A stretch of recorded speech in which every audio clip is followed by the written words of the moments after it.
ওসমান হাদি জীবন মৃত্যুর সন্ধিক্ষণে আছেন। ইনফ্যাক্ট উনি আহত হওয়ার পর থেকেই মোটামুটি সে ধরনের পরিস্থিতিতে। কিছুক্ষণ আগে তার সংগঠন ইনকিলাব মঞ্চের নেত্রী ফাতিমা তাসনিম জুমা একটা স্ট্যাটাস দিয়েছেন। তিনি ডাকসুর ও মুক্তিযুদ্ধ বিষয়ক সম্পাদক। খুবই অ্যালার্মিং কিছু কথাবার্তা আছে, আমি সেটা নিয়ে একটু কথা বলতে চাই। ইনফ্যাক্ট ওসমান হাদিকে কেন্দ্র করে একটা অস্থিরতা তৈরির পয়েন্তারা যে আছে এটা বোঝা যাচ্ছিল এবং সেটা আস্তে আস্তে আরও স্পষ্ট হয়ে উঠছে। সুতরাং এই মৃত্যু বা এই গুলিবিদ্ধ হওয়াটাকেও আমাদের প্রশ্ন করা দরকার আছে। জুমা যা লিখেছেন আমি একটু পড়ি। ওসমান হাদি এখন জীবন মৃত্যুর সন্ধিক্ষণে দাঁড়িয়ে আছে। পরিবারের পক্ষ থেকে সিঙ্গাপুরে অপারেশন করার অনুমতি দেওয়া হয়েছে। কুইন এলিজাবেথে নেয়ার মতো কন্ডিশন তার শরীরে নেই।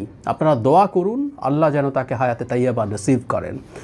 আর ওসমান হাদি যদি রবের ডাকে সাড়া দিয়ে শহীদের কাতারে সামিল হয়, সেক্ষেত্রে পুরো বাংলাদেশের স্বাধীনতাকামী মজলুম জনতাকে সার্বভৌমত্ব নিশ্চিতকরণে শাহবাগে জড়ো হওয়ার জন্য অনুরোধ করা হচ্ছে। খুনিরা গ্রেফতার না হওয়া পর্যন্ত আমরা শাহবাগে অবস্থান করব এবং পুরো বাংলাদেশকে অচল করে দেওয়া হবে। খুনি যদি ভারতে পালিয়ে যায়, সেক্ষেত্রে ভারত সরকারের সাথে আলোচনা করে যে কোনো মূল্যে তাকে গ্রেফতারপূর্বক ফেরত আনতে হবে। আমি যেগুলো আরেকবার পড়ি শেষ অংশটুকু, সেটা হচ্ছে স্বাধীনতাকামী মজলুম জনতাকে বলা হচ্ছে সার্বভৌমত্ব নিশ্চিতকরণে শাহবাগে জড়ো হওয়ার অনুরোধ। খেয়াল করি, মানে আমাদের সার্বভৌমত্ব হুমকির মুখে আছে, শাহবাগে দাঁড়াতে হবে। আরেকটা শাহবাগ আসছে। খুনিরা গ্রেফতার না হওয়া পর্যন্ত আমরা শাহবাগে অবস্থান করব এবং পুরো বাংলাদেশকে অচল করে দেওয়া হবে। আর বলছে ভারতে যদি পালিয়ে যায়, সেক্ষেত্রে ভারতের সাথে আলোচনা করে যে কোনো মূল্যে গ্রেফতারপূর্বক ফেরত আনতে হবে। মানে আরেকটা শাহবাগের ডাক এসছে। জামাতের বিরুদ্ধে, জামাতের যুদ্ধাপরাধীর বিরুদ্ধে যে শাহবাগ হয়েছিল, সেই শাহবাগ নিয়ে আমাদের ক্রিটিক ছিল। সেখানে যা যা করা হয়েছে সেটা ফ্যাসিবাদ উত্থানের একটা সূচনা লগ্ন হিসেবে অনেকে আইডেন্টিফাই করেছেন। আমরা এটার সাথে যৌক্তিকভাবে একমত হই, কিন্তু একইভাবে এখন আরেকটা আহ্বান জানানো হলো। কখন এটা যখন নির্বাচনের তফসিল ঘোষণা করা হয়েছে।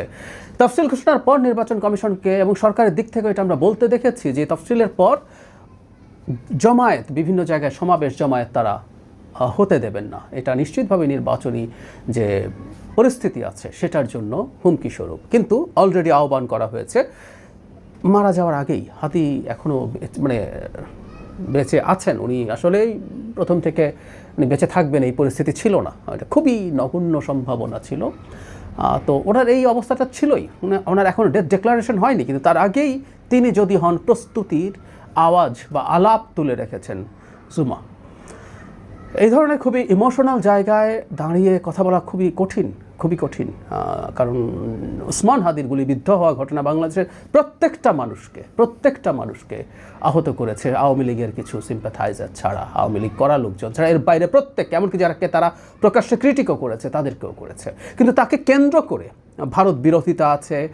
সমাজের বিভিন্ন মানুষ যারা তাকে সমালোচনা করেছেন বিভিন্ন ফর্মে প্রকাশ্যে, তাদেরকে হত্যাযোগ্য করে তোলার চেষ্টা আছে। বলা হচ্ছে তারাই নাকি ওসমান হাদিকে হত্যাযোগ্য করে তোলার চেষ্টা করেছেন সেভাবে। সো একটা সংঘাত তৈরির চেষ্টা খুব সিরিয়াসলি আমরা দেখছি, পরিকল্পনা দেখছি।